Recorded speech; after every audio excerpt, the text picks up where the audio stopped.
Bueno, buenas tengan todos ustedes. Vamos a comenzar con un debate acerca del hermano Carlos Castillo con el hermano Gustavo Treyes. El tema será la Trinidad. Vamos para que se presente cada uno de ustedes. Bueno, muy buenas tardes. Le habla el doctor Carlos Castillo, soy de Caracas, Venezuela. Pertenezco a el movimiento Libertad del Conocimiento, que es una agrupación que agrupa a académicos profesionales del campo bíblico y mi orientación es hacia la parte hebrea judía. Mis padres, mis abuelos tenían esta orientación del hebreo. Pertenezco a la Universidad Central de Venezuela, mi número es 10-518-831, soy académico desde Caracas, Venezuela, en lengua, ciencia y literatura. Me complace estar aquí en la sala compartiendo con los hermanos y vamos a debatir el tema de la Trinidad con la relación hipostática con el hermano Gustavo. Adelante, mi hermano. De Lima, Perú, Gustavo Treyes, apologista, pastor, teólogo. Soy reformado, presbiteriano, trinitario, conciliar, confesional, monergista, preterista parcial, amilenialista, cesacionista parcial, creacionista e idealista. Muy bien, pues entonces vamos a comenzar y va a comenzar Carlos Castillo con el debate. Adelante. La charla citando el libro de Deuteronomio, que es el Pentateuco, también conocido como la Torá hebrea. La palabra Pentateuco viene de la palabra cinco, quinto, indica uno de los libros más importantes de la comunidad hebrea. Oye, oh Israel, Yahweh nuestro Dios, Yahweh uno solo es. Eso es lo que se va a conocer por la palabra monoteísta, el monoteísmo hebreo.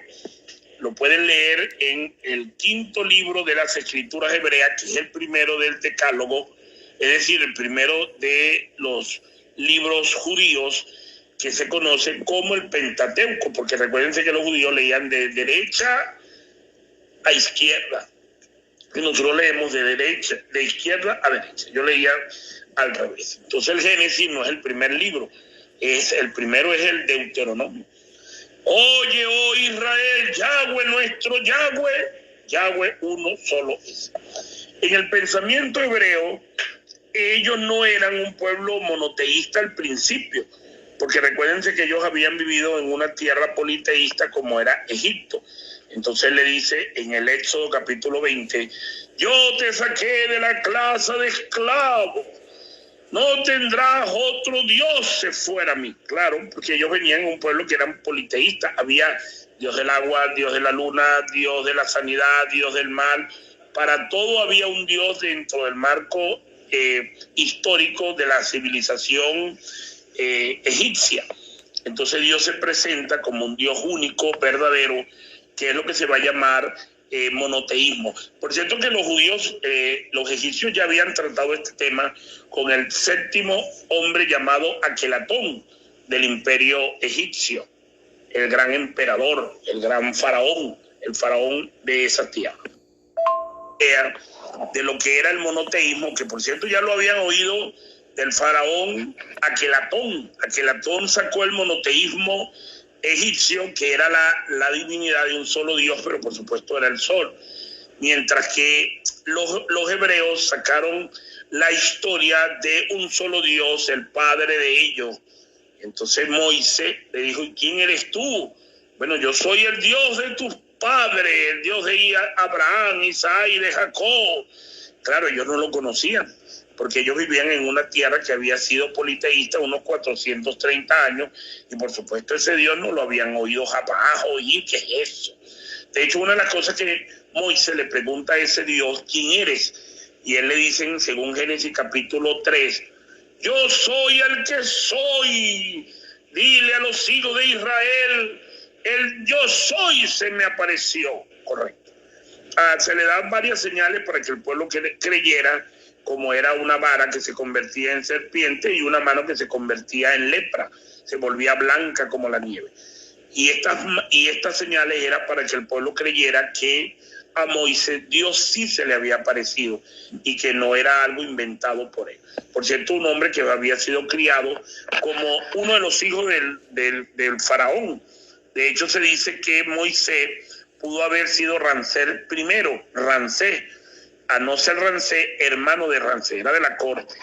Por lo tanto, el presentarse un Dios único, vivo y verdadero, era algo nuevo, porque ellos eran un pueblo politeísta, y Éxodo capítulo 20 es lo que va a tratar.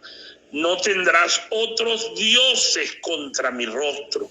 Los términos dioses tenían que ver con la tierra donde ellos vivían, la casa de esclavos, que era la adoración de varios dioses.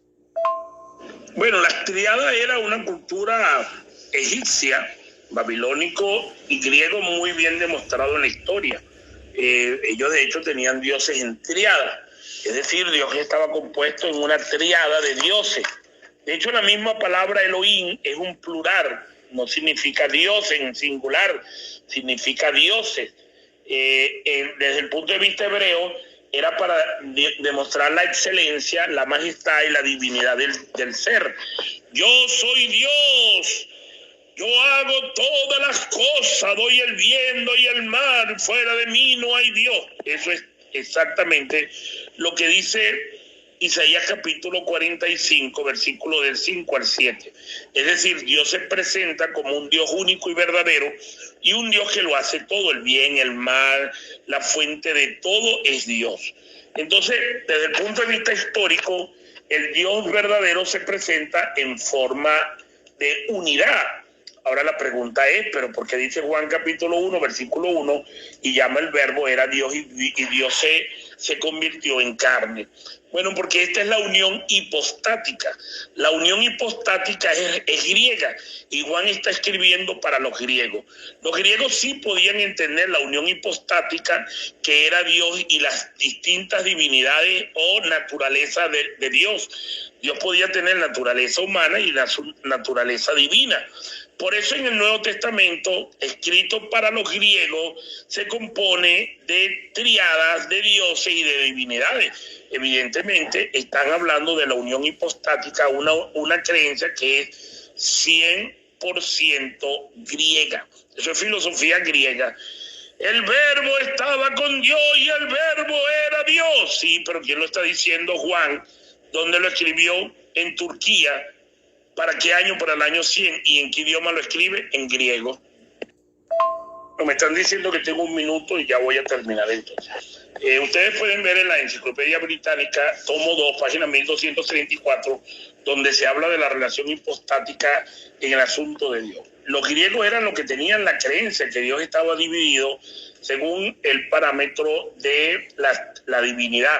Podía tener tanto la sustancia de hombre como la sustancia hombre como Dios. Zeus, Hermes y la montaña del Olimpo ahí lo demuestran. Por cierto, Pablo en Hechos capítulo 17, cuando habló de estos, habló de que ellos tenían muchos dioses. Pueden revisarlo en Hechos 17, y Pablo dice, veo que en todas estas cosas ustedes creen en mucha divinidad. Es decir, la comunidad cristiana se contaminó por la filosofía griega y el platonismo, que eran escuelas filosóficas que enseñaban que Dios estaba compuesto en triadas o divinas personas. Como ya no tengo más tiempo, termino este audio en un minuto. Muchas gracias. Ellos no tenían idea de lo que era el monoteísmo, que por cierto ya lo habían oído del faraón Aquelatón. Aquelatón sacó el monoteísmo egipcio, que era la divinidad de un solo Dios, pero por supuesto era el sol. Mientras que los hebreos sacaron la historia de un solo Dios, el padre de ellos. Entonces Moisés le dijo, ¿y quién eres tú? Bueno, yo soy el Dios de tus padres, el Dios de Abraham, Isaac y de Jacob. Claro, ellos no lo conocían, porque ellos vivían en una tierra que había sido politeísta unos 430 años, y por supuesto ese Dios no lo habían oído jamás. Oye, ¿qué es eso? De hecho, una de las cosas que Moisés le pregunta a ese Dios, ¿quién eres? Y él le dice, según Génesis capítulo 3, yo soy el que soy. Dile a los hijos de Israel, el yo soy se me apareció. Correcto. se le dan varias señales para que el pueblo creyera, como era una vara que se convertía en serpiente y una mano que se convertía en lepra, se volvía blanca como la nieve. Y estas señales eran para que el pueblo creyera que a Moisés Dios sí se le había aparecido y que no era algo inventado por él. Por cierto, un hombre que había sido criado como uno de los hijos del faraón. De hecho, se dice que Moisés pudo haber sido Ramsés primero, Ramsés, a no ser Ramsés, hermano de Ramsés, era de la corte. Por lo tanto, el presentarse un Dios único, vivo y verdadero, era algo nuevo, porque ellos eran un pueblo politeísta, y Éxodo capítulo 20 es lo que va a tratar. No tendrás otros dioses contra mi rostro. Los términos dioses tenían que ver con la tierra donde ellos vivían, la casa de esclavos, que era la adoración de varios dioses. Muy bien, pues así da por terminada la presentación de Carlos Castillo. Vamos a dar ahora al hermano Gustavo Treyes el pase. Adelante. Esa de la Trinidad está a lo largo de la Biblia, desde Génesis hasta Apocalipsis la podemos encontrar. Es muy clara, muy directa, porque se habla siempre de tres, del Padre, del Hijo y del Espíritu Santo. Y nunca dicen que estos tres son el mismo, que el Jesús o el Hijo es el mismo Padre, o que el Padre es el mismo Espíritu Santo, que el Espíritu Santo es el mismo Padre, o viceversa. La enseñanza es clara, porque la Escritura lo reafirma así. En Juan 14, 16 lo dice bien claro: yo, el Hijo, rogaré al Padre. Ahí van dos personas, o dos, y para que le dé otro consolador, tres, ahí son tres. Esto es la Trinidad, bíblicamente. Siempre se va a hablar de tres, siempre se va a mencionar a los tres, como Padre, el Hijo y el Espíritu Santo. Por ejemplo, en el bautizo de Jesús también se menciona que una voz vino a los cielos, que el Espíritu Santo tomó forma corporal como paloma, y que el que se bautizaba por Juan el Bautista era el Hijo. Entonces vemos a los tres ahí. En las cartas apostólicas también se menciona a los tres. Se menciona que el Padre resucitó al Hijo, se menciona que el Padre por medio del Espíritu Santo engendró al Hijo, que se hizo carne, el Verbo. Se menciona que el Padre resucitó al Hijo. O sea, tantos textos bíblicos que nos hablan claramente sobre que la enseñanza de la Trinidad está a lo largo de la Escritura. Ojo, oído, la enseñanza está a lo largo de la Escritura, no hay duda de eso. A la parte de la parte bíblica, de la enseñanza de la doctrina de los apóstoles, paso a la enseñanza histórica. Ya tras la finalización del siglo I, a finales del siglo I, cuando ya los apóstoles habían sido perseguidos y muertos, y muchos discípulos también muertos por los romanos, por los judíos, la iglesia estaba dispersada, y es que se halla un documento llamado la Didaché, o la Didaché, que significa la enseñanza de los apóstoles. Este es un documento extracanónico, o sea, no es parte de la Biblia, pero es un documento que nos enseña cómo se organizaba la iglesia tras la era apostólica, a finales del siglo I, principio del siglo II. En este documento se nos menciona, por ejemplo, el bautizo, que el bautizo tiene que ser en el nombre del Padre, del Hijo y del Espíritu Santo. Derrama una gota sobre el nuevo convertido, un poco de agua en el nombre del Padre, un poco de agua en el nombre del Hijo y un poco de agua en el nombre del Espíritu Santo. Esto es lo que menciona este documento de la iglesia en los primeros, los comienzos, finales del siglo I y principios del siglo II. Entonces, tenemos documentos históricos que nos hablan de una enseñanza del Padre, del Hijo y del Espíritu Santo. No es algo que se les ocurrió a alguien, sino que es algo que viene ya desde la iglesia, desde la Biblia hacia algo histórico. Entonces, Si queremos probar y si queremos reafirmar con documentos, aquí hay un documento, la DIACHE. Investiguen y van a encontrar todo esto en la escritura. Varios apologetas, uno de ellos fue Tertuliano. Tertuliano fue el primero en mencionar la palabra latina trinitas, que traducido al español es Trinidad. ¿Qué nos enseña esta palabra? Pues que es una palabra que agrupa una enseñanza que se da en la escritura. Pero ¿por qué a Tertuliano, este teólogo del siglo II, le puso este nombre a la enseñanza que está en la Biblia? Lo hizo por causa de la herejía y la apostasía que se estaba dando en esa época. Los ebionitas que solo creían en el Padre, los gnósticos que no creían que el Hijo sea Dios, sino que solamente era un humano iluminado, y los arrianos también, que negaban la divinidad del Hijo, que era un Dios menor, entre otros grupos más sectarios, ¿no? Apóstatas y herejes, que enseñaban cosas contrarias a la Escritura. Es por eso que uno de estos apologistas le pone la palabra Trinidad a la enseñanza bíblica para hacer defensa, para presentar, hacer apologética sobre la Escritura. Esto es el desarrollo de la doctrina. La doctrina se va desarrollando en el tiempo.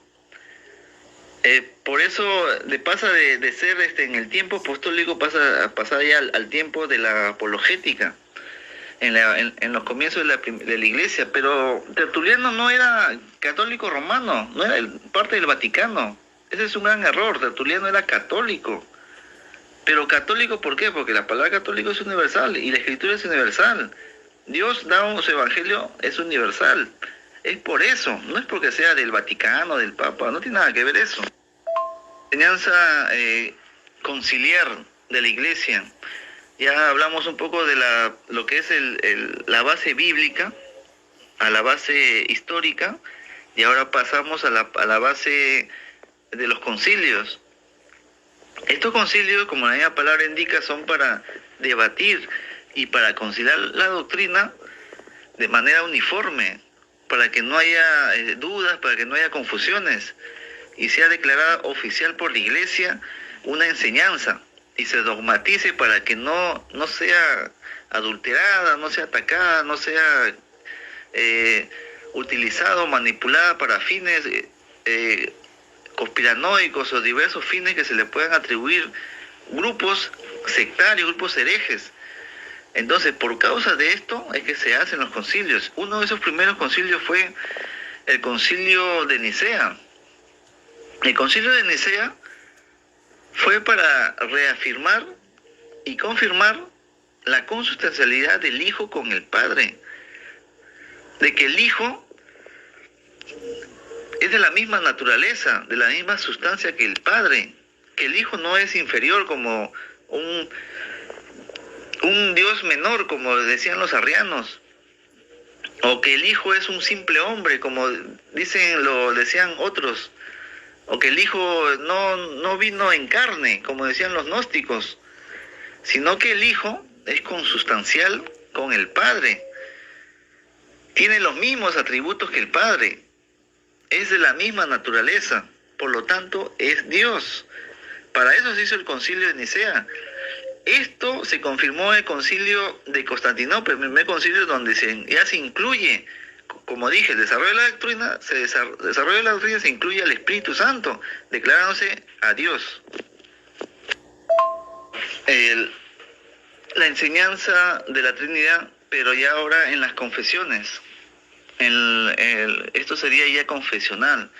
Por ejemplo, tras la Reforma Protestante, en el siglo XVI, los diversos sínodos y las diversas confesiones de fe se trataron este tema para reafirmar una de las doctrinas base de la Iglesia, que es la Trinidad.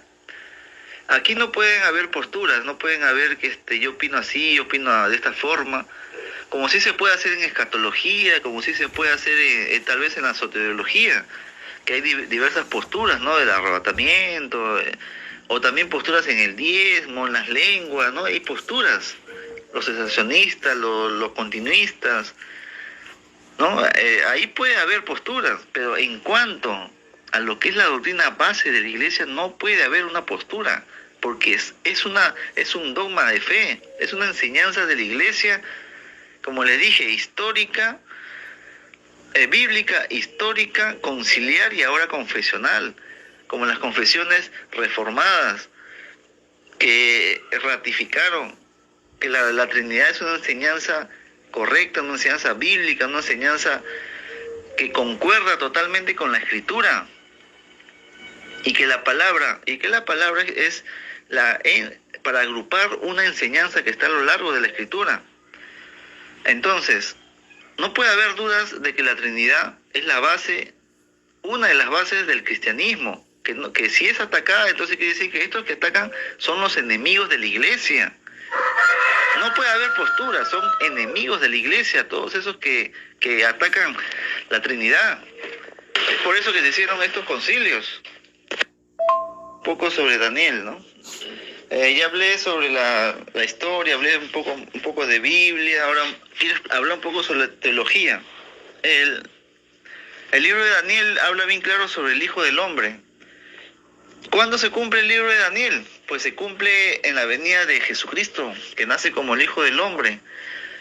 Dice que le fue dado potestad, dominio, gloria y reino, para que todos los pueblos, naciones y lenguas le sirvieran. Su dominio es dominio eterno, que nunca pasará, y que su reino es uno, que no será destruido. Es evidente que el Hijo del Hombre también es Dios, porque Dios no comparte su gloria con nadie. Y si Dios no comparte su gloria con nadie, ¿cómo es que el Hijo del Hombre le fue dado dominio, gloria y reino? Entonces, es clarísimo. El Hijo de Dios es Dios. No puede ser inferior, no puede ser menos, no puede ser un simple hombre o instrumento que usó el Padre. Vemos claramente que acá Daniel lo revela. Y esto se cumple cuando Jesús dice, ¿no? Y me verán venir, le dice al Caifás, le dice, me verás venir en las nubes con poder y gran gloria. Es claro entonces que Jesús es Dios, pues tiene dos naturalezas, es hombre y es Dios. Muy bien, pues así damos por terminada el tiempo del hermano Gustavo Treyes. Ahora vamos al tiempo de la refutación, que lo va a comenzar el hermano. Adelante. Versículo 16. Allí dice, ¿qué dice, señor Gustavo? Yo rogaré al Padre. Ahí está Dios mismo rogando. Mire, señor Gustavo, qué cosa que usted no sabe lo que es el término rogar.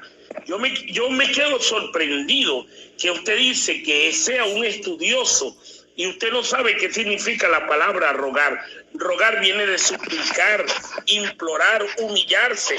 Yo quiero que usted me cite un solo texto donde Dios ruega. Dios no ruega. No existe la palabra rogar. Ruega por nosotros, no. La palabra rogar es católica y aparece en el credo atanasiano. Ruega por nosotros los pecadores ahora en nuestra muerte. Amén. Usted es muy católico, señor Gustavo. Usted puede ser católico, usted evangélico no es. Porque usted se va a los concilios, cita padres de la iglesia. Usted evangélico no es, usted es católico. En el primer audio, en el minuto 0:24, usted me cita, Jesús rogó al Padre, es igual a Dios. Mire, señor Gustavo, búsquese un diccionario que es rogar. Dios no ruega, señor Gustavo. ¿Cómo Dios se va a humillar rogando? El texto de Juan 14:16, ahí no va. Elimine eso de su cabeza, señor Gustavo. Dios no ruega. No existe la palabra rogar para Dios. Dios, el Dios Todopoderoso, no tiene que rogar a nadie, porque Dios es Dios. El Elohim no ruega, no tiene que rogar, eso no existe, solamente en su mente. Primer audio. En el segundo audio, el señor Gustavo, en el minuto 0:53, espero que él me cite los minutos. porque yo le oí todos los audios que los tengo anotados en mi cuadernito. Espero que no me venga con la falacia de no citarme los minutos de mis audios, porque yo tengo el respeto de oírlo al señor Gustavo. Aquí comenta el señor Gustavo una falacia. ¿Qué siglo nos está citando el señor Gustavo? Padres de la iglesia. Y él dice, bueno, no está en la Biblia, es verdad. Estos son padres del primer siglo. Está citando la apostasía, el hombre del pecado, el hijo del desafuero, el falso. Me está citando Primera de Juan capítulo 4. No crean toda expresión inspirada, porque muchos espíritus engañadores han salido al mundo. Él me está citando la iglesia católica romana, la pluma mentirosa. Y se va a los concilios, y se va al siglo II, y se dice, bueno, Tertuliano. ¿Y quién es Tertuliano? Aprende, Gustavo, padres de la iglesia. Estás hablando de la iglesia de la apostasía, el hijo de la perdición, el hombre que siembra la mala semilla y la cizaña. Y esa es la referencia que tú me vas a dar a mí de una doctrina. En tu segundo audio tú te caes, pero tú solito, mira, te golpeaste duro y no fue conmigo. Porque tú me citas en el segundo y el tercer audio a los padres de la iglesia, te citas a Tertuliano, y estos hombres que yo sepa son hijos de la perdición, porque se habían separado del camino puro del cristianismo, y esos son los referentes tuyos. Concilios, padres de la iglesia, todos católicos, porque esa es tu doctrina, tú eres católico. La pluma mentirosa te engañó y tú me estás citando los padres de la iglesia. Pluma mentirosa, chico, es lo que tú citas. Dios, él me va con Tertuliano. Imagínense el error histórico que él me va a decir y me va a citar a los gnósticos y los arrianos. No, hermano, cuando está Tertuliano no están los arrianos. Los arrianos salen en el siglo III y Tertuliano es el siglo II.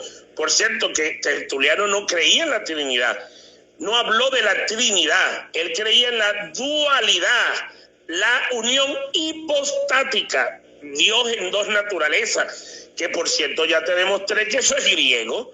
¿Cómo tú me vas a venir a citar a la patrística, que no es tuya, que no te pertenece, como una acción de referencia en una sala de debate? La patrística, Gustavo, es de la Iglesia Católica. Deja de citar documentos que no te pertenecen. Eso es plagio, chico. Sé honesto una vez en tu vida. Cita documentos que estén validados, no hijo de perdición. Tú estás citando la patrística y eso no es tuyo, porque tu audio de presentación, tú no te presentas como católico.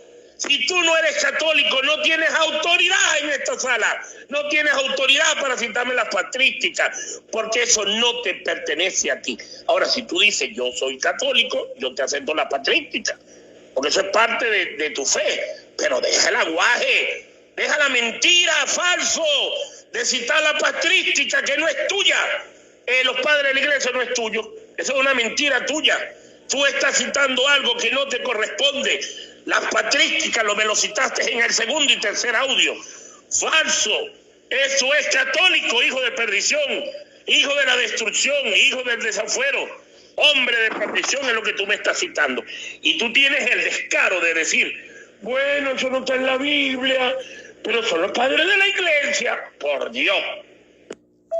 Parar aquí en este tercer y cuarto audio que estoy sorprendido. Gustavo nos cita las patrísticas dentro del marco para probar sus ideologías. Eso demuestra que no estaba en la Biblia. Las patrísticas y todo lo que él nos citó es de la Iglesia Católica. Y él en el audio primero dijo, yo soy evangélico. Yo me cito a la iglesia evangélica, que por cierto en el sexto audio comete un error y decir, bueno, porque nosotros que salimos en la reforma, hijo, entre los padres de la iglesia y la reforma protestante hay 1300 años. La reforma no se hace sino hasta el año de 1512. Y lo van a expulsar a Martín Lutero en 1517. con la tesis y lo van a expulsar 4 años después, en el año de 1521. La reforma protestante no la puedes tomar hasta el año de 1517, hijo. Olvídate que tú estabas en esa época. Olvídate. Pero como tú eres católico, tú me vas a citar las patrísticas y en el audio número 6 me vas a decir, bueno, nosotros en la Reforma creíamos en la Trinidad. Claro, porque Martín Lutero se llevó de la Iglesia Católica doctrina falsa. Martín Lutero, por ejemplo, creía en la Eucaristía. Martín Lutero creía en la virginidad de María. Eso no quiere decir que sean enseñanzas correctas. Quiere decir que eran pajaritos ideológicos que tenían estos hombres en la cabeza. Ellos no se habían reformado completo. La reforma protestante va a necesitar más de 500 años para aclarar las ideas, pero es católica en el fondo, porque Martín Lutero no se salió de la iglesia, lo expulsaron el 31 de octubre de 1521, 4 años después. Después de hacer esta ensalada de la patrística, del hombre del desafuero, el hombre del engaño, y me va a decir, bueno, voy a terminar con Daniel. Vámonos a Daniel, capítulo 7, 13 y 14. No, esa es cultura hebrea. Y ahí de hecho aparece el libro, la palabra hijo del hombre. Hijo del hombre. Señor Gustavo quiere decir hijo de la tierra. Viene de la palabra Ad-Hadán, el hijo de la tierra, el hijo del suelo, como decir el hijo del carpintero, como cuando usted le pregunta, pues no había apellido. Y Gustavo, que viene del Perú, ¿quién es? Es el hijo del carpintero. Ese hombre es de allá, el que siembra, ese es el hijo de Pedro, chico, el que es el carpintero, el que está allá en la montañita. Eso era una referencia. Daniel está hablando del Hijo del Hombre como referencia histórica, como el Hijo de la humanidad. Ahí nos está diciendo que es el Dios Todopoderoso, porque los judíos no entendían la relación hipostática, no existía. Eso es historia griega. Usted lo que hizo una mezcloranza, y la mezcla que usted hace tiene que usar los concilios y las patrísticas católicas, porque usted es católico. Usted no ha dejado la Babilonia chiquita, usted se salió de la grande, pero viene esta sala a enseñarnos doctrina católica. ¡Qué desvergonzado, señor Gustavo! Deje el engaño y la falsedad, elimine esa Babilonia que tiene usted en la cabeza, saque sus pajaritos, saque su falsa doctrina, porque usted lo que tiene es doctrina católica metida en la cabeza. Con esto termino, porque aquí cumplo los 10 minutos. Muchas gracias. Gracias, bendito Dios. Bueno, viene la hora de la refutación del hermano Gustavo Treyes hacia el hermano, al hermano Carlos Castillo. Adelante, Gustavo. No preguntar que le diga o que yo le responda dónde dice Trinidad en el Antiguo Testamento. Es una pregunta mal hecha, mal formulada. Y no sé, es académico, dice, pero bueno, ¿no? No será cierto, me parece.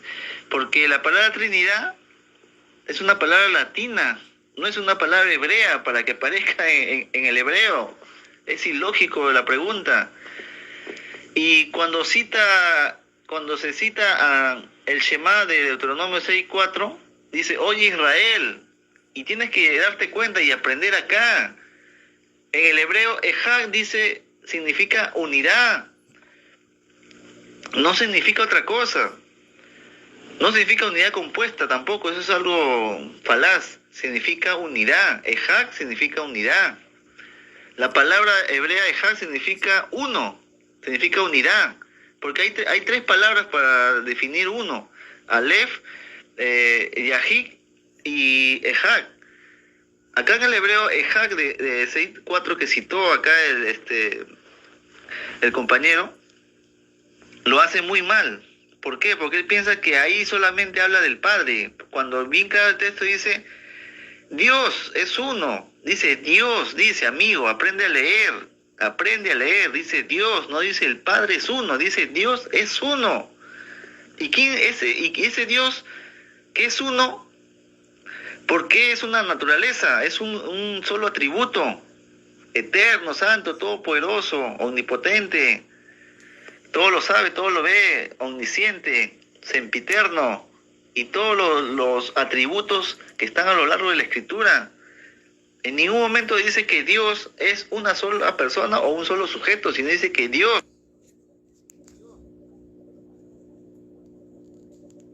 Miren nuevamente la misma falacia temporal de ponerse a hablar de los hebreos cuando la doctrina no estaba desarrollada, pero el hebreo o los hebreos que tenían la revelación parcial de la Escritura, pues sabemos que es una sombra de lo que iba a venir. Ahí no está la revelación completa sobre la deidad, sobre quién es Dios.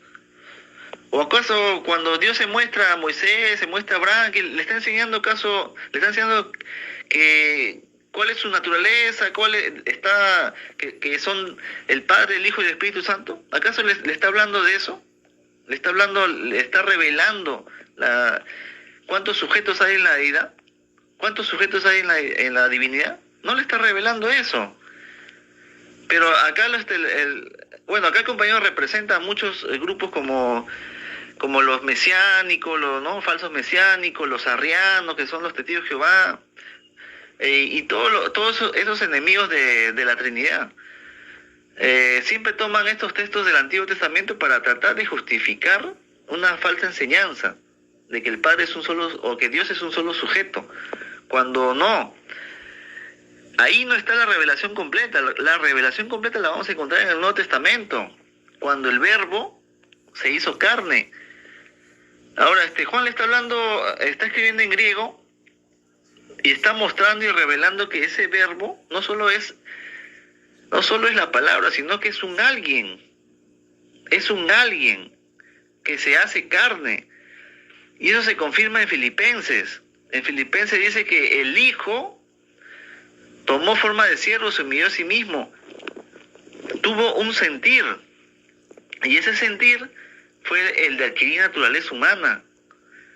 Entonces, el Hijo es Dios, junto con el Padre. Ya me hizo acordar cuando él cita el rogar al Padre en Juan, y también cuando habla del comodato, ¿no? Se olvida totalmente de la doble naturaleza del Hijo. El Hijo no solamente es Dios, también es hombre. Y como hombre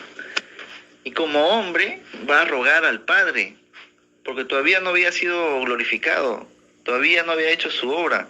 Él tenía que rogar al Padre. Entonces, tenía que orar, tenía que clamar por sus elegidos, por sus escogidos. Entonces, ¿cuál es el problema ahí? No hay ningún problema. Porque el Hijo también es hombre, no solamente es Dios. Ahora, y esto también se aplica al comodato que menciona. ¿Por qué? Porque si el Padre le dio al Hijo, le dio autoridad y poder, ¿por qué? ¿Por qué tiene que dar si es Dios? ¿Por qué? Porque el Hijo también es hombre. Nuevamente lo mismo, unión hipostática, dos naturalezas. Si el Hijo fuera solamente Dios enteramente y no tuviera naturaleza humana, entonces el Padre no tendría que darle nada, no tendría que darle potestad, ni dominio, ni gloria, ni nada, porque sería solamente Dios. Pero como también es hombre, le tiene que dar autoridad, le tiene que delegar, tiene que ungir, como dice en Hechos. En Hechos dice cómo el Padre ungió con el Espíritu Santo. Y es así, de esa manera como el Padre y el Espíritu Santo moran en el Hijo, por medio de esa unción, por medio de la naturaleza humana. Es que mora el Padre y el Hijo. Entonces ahí también queda refutado. ¿Por qué? Porque la doble naturaleza es porque Jesús como hombre no sabía el día y la hora, pero como Dios sí lo sabía. Entonces hay que ser bien claro con esto. Doble naturaleza. En este audio, cuando él cita el encuentro que tuvo Jesús con el joven rico, y el rico le dice, no, Señor bueno o Maestro bueno, y Jesús le dice, ¿por qué me llamas bueno si no solamente Dios? Esto es una confusión para él y para otros, porque se supone que Jesús es Dios. ¿Cómo va a decir que solo Dios es bueno? Pero ahí está el detalle, pues, nuevamente no saben leer y no conocen los conceptos. Ahí dice Dios, no dice el Padre, dice solamente Dios es bueno, solo Dios es bueno. Pero no solamente el Padre es Dios, también es el Espíritu Santo, y también lo es el Hijo. O sea, Jesús nos está excluyendo de ahí. Lo que Él está excluyendo es su naturaleza humana, porque el joven rico le está hablando al hombre. No le está hablando a la divinidad, le está hablando al hombre primero. Pero este hombre que es Jesús tiene una divinidad, tiene otra naturaleza. Obviamente que el joven rico todavía no lo había entendido. Entonces Jesús le explica y le dice, solamente Dios es bueno, o sea, solamente la naturaleza divina es bueno, no la naturaleza humana. A menos que esta naturaleza humana esté unida a la naturaleza divina, como en el caso de Jesús. Por lo tanto, Jesús, como Dios, es bueno también. Entonces, no se trata de leer la escritura como si fuera el periódico, la revista de la esquina. Se trata de entender en contexto y aplicar reglas de hermenéutica, reglas de la exégesis, para entender de qué está hablando Jesús ahí. Entonces, Jesús es Dios y también es bueno, como ya lo expliqué. En la escritura hay figuras retóricas, figuras literarias como la metáfora, el símil, el antropomorfismo, el antropopatismo. Y cuando se refiere a la deidad, a la divinidad, muchas veces es literal y otras son metafóricas. Por ejemplo, si usamos la mano de Dios, se puede tomar de manera metafórica, pero eso no quiere decir que no se esté hablando de una subsistencia, que no se esté hablando de un sujeto. El hecho de que sea metafórico, manos, ojos, no quiere decir que no haya un sujeto ahí. ¿Se dan cuenta cómo queda refutado acá el amigo Castillo? Queda refutado porque la metáfora no está negando que haya un sujeto en la deidad, y que haya otro sujeto en la deidad, y que haya otro sujeto en la deidad. La metáfora solo explica una situación, un propósito que Dios está haciendo. Entonces, la palabra persona se le aplica para entender a esos sujetos. Es por eso que se le dice persona al Padre, se le dice persona al Hijo, se le dice persona al Espíritu Santo. Pero no porque sean personas como nosotros mismos. No son personas como nosotros mismos, porque ellos tienen personalidad, sino porque ellos son una forma de existencia. Y ahí es donde va la palabra subsistencia. Por eso Colosenses dice bien claro, ¿no?, que en Él todas las cosas subsisten. Esa forma de existencia que le da soporte a la existencia es el Padre, el Hijo y el Espíritu Santo. Entonces acá el compañero queda refutado con este tema de la metáfora, porque la metáfora no va a negar que haya tres sujetos ahí en la deidad, en la naturaleza divina. Muy bien, pues ahorita entramos a la hora de las preguntas. Espero el hermano Castillo y el hermano Gustavo Treyes solamente hagan su pregunta sin dar ninguna doctrina. En este momento comenzará el hermano Castillo con su pregunta. No doctrina, solamente pregunta. Después que la persona se le acaban los argumentos, vienen los ataques personales. Pregunto, señor Gustavo, usted en su primer audio de refutación o en la charla que tuvimos, mi primera pregunta va dirigida a Juan 14:16, minuto 0:24. Por cierto, usted no me ha citado ningún minuto. En el minuto 0:24, en su audio, usted habla de que Jesús rogará al Padre y que está una evidencia de la revelación de la Santísima Trinidad, según usted lo llama, la triada, en Juan capítulo 16. Solamente le quiero pedir un texto en el Antiguo Testamento, en hebreo, donde use la palabra rogar. El Padre ruega a alguien. Búsqueme, por favor, la palabra rogar en las escrituras del Antiguo Testamento, en las escrituras hebreas. Necesito la palabra que Dios ruega. ¿Dios suplica o ruega? Búsqueme ese versículo, por favor. Gracias. Listo, mi hermano Gustavo.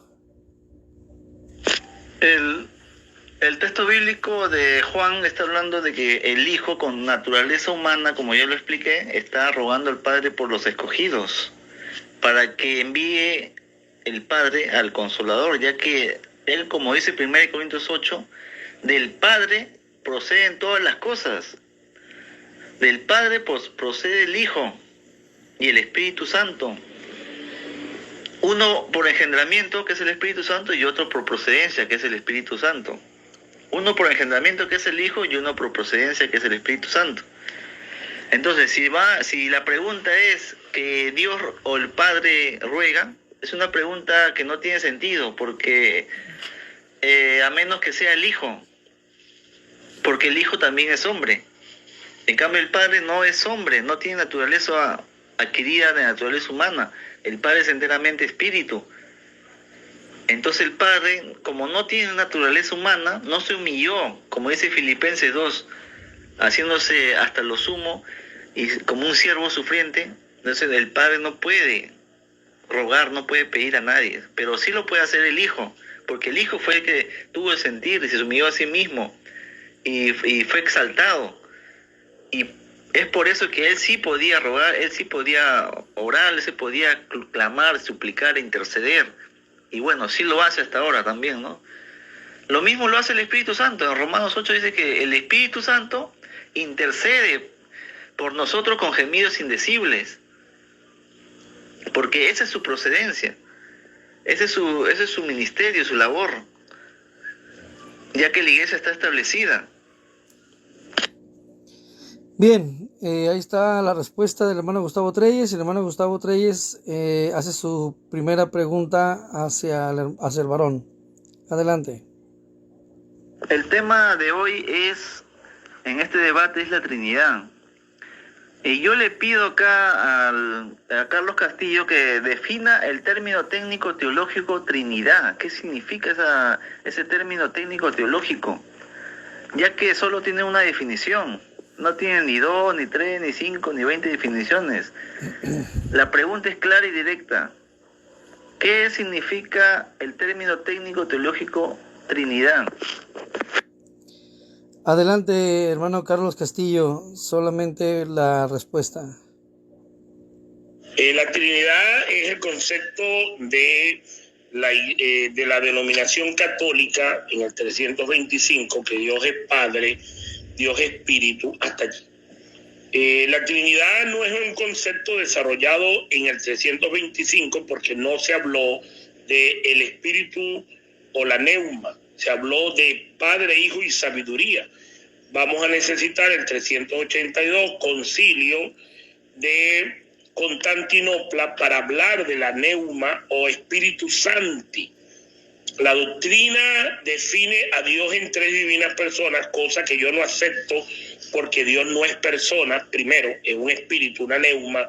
Al no ser espíritu y una neuma, no es persona. Por cierto, usted no me respondió el texto en hebreo. Usted se fue como la guabina, como aquella gente que va disimuladamente saliendo del texto, y no me mostró la palabra rogar en el Antiguo Testamento, que fue lo que yo le pedí. Y yo voy a insistir en esa pregunta, que me muestre en el Antiguo Testamento la palabra que Dios ruegue. En cuanto a la Trinidad suya, es una idea católica sacado de los concilios y por un problema de Atanasio y los arrianos. La idea es que Dios es Padre, Dios es Hijo y Dios es Espíritu Santo, pero no hay 3 divinas personas, sino una sola en un solo Dios. Por cierto que es una doctrina totalmente errada, no es de la comunidad hebrea, es de la comunidad pagana, romana, y por supuesto las triadas están muy bien documentadas, y por cierto usted lo que nos mostró fue una disotomía del engaño católico del hijo de la perdición. Usted lo que nos demostró fue la falsa que usted tiene en cuanto a esta doctrina, y quedó eso muy claro. Ahora le voy a hacer mi segunda pregunta. Ok, solamente es preguntas y respuestas, cero doctrina. Adelante, Castillo, adelante. Mi segunda pregunta. Usted dice que la doctrina quedó establecida Primero dijo, después de los padres de la iglesia, me citó las patrísticas, y usted me dijo que Juan capítulo 3, Juan capítulo 14, 16 dice hablar, rogar en el nombre de Dios. Pero usted no me mostró que Dios ruega. El Hijo ruega, pero Dios no ruega. Por cierto, no puede mostrarlo porque no existe la palabra rogar en hebreo. Eso no existe. Son ideas que usted le ha puesto al texto. Mi pregunta es relacionado a la palabra Espíritu Santi. Le pregunto, diga usted, en hebreo y en griego, ¿cuál es la palabra que se usa para Espíritu Santi y a qué se refiere ambas palabras? Diga usted, en hebreo y en griego, ¿qué palabra se usa para la Espíritu Santi y qué significa esa palabra? Gracias. Adelante, hermano Gustavo. Lo que pasa es que lo estoy diciendo de memoria. Yo nunca me pongo nervioso y menos con personas que no son ni cristianas. Pero te tengo que responder igual, viento, soplo, aliento, ser refrescado. Ahora, ¿cómo lo dije? ¿Te das cuenta? Se trata que yo no estoy leyéndola, yo la sé de memoria. Y no has escuchado atentamente. Yo dije bien claro. La traducción al latín y al español no pasa por viento, aliento, soplo, corriente de aire, sino pasa porque el Espíritu Santo, el Padre y el Hijo tienen una forma de existencia, una distinta de la otra, pero los tres tienen una sola naturaleza, un solo atributo. Entonces el Espíritu Santo se manifiesta de esa forma, pero tiene personalidad. Tiene una forma de existencia la cual intercede por nosotros, como dice en Romanos 8. Ese es su ministerio, esa es su función. Y hacernos recordar las cosas que Jesús nos dijo, o que Jesús dijo en su palabra, en Juan. Él les hará recordar todas las cosas. Y hablará de mí, y les enseñará todas las cosas. Esa es la función del Espíritu Santo.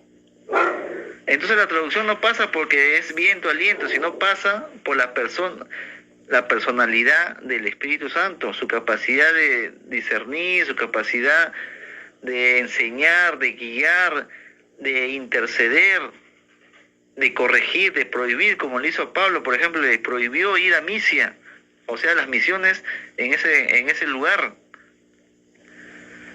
Eso demuestra que el Espíritu Santo se manifiesta, a pesar de que se manifiesta como viento, aliento, es una persona, es un sujeto, es un alguien, no es una electricidad, no es solamente un soplo por ahí, no, es un alguien.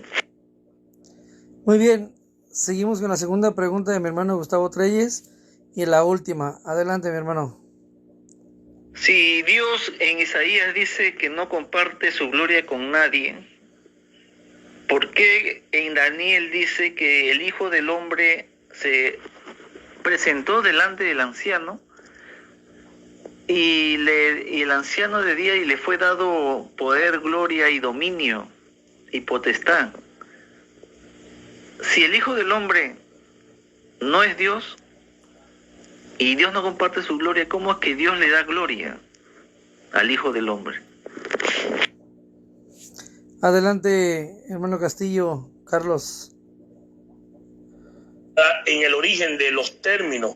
Recuérdense que Daniel está colocado en Babilonia, está preso.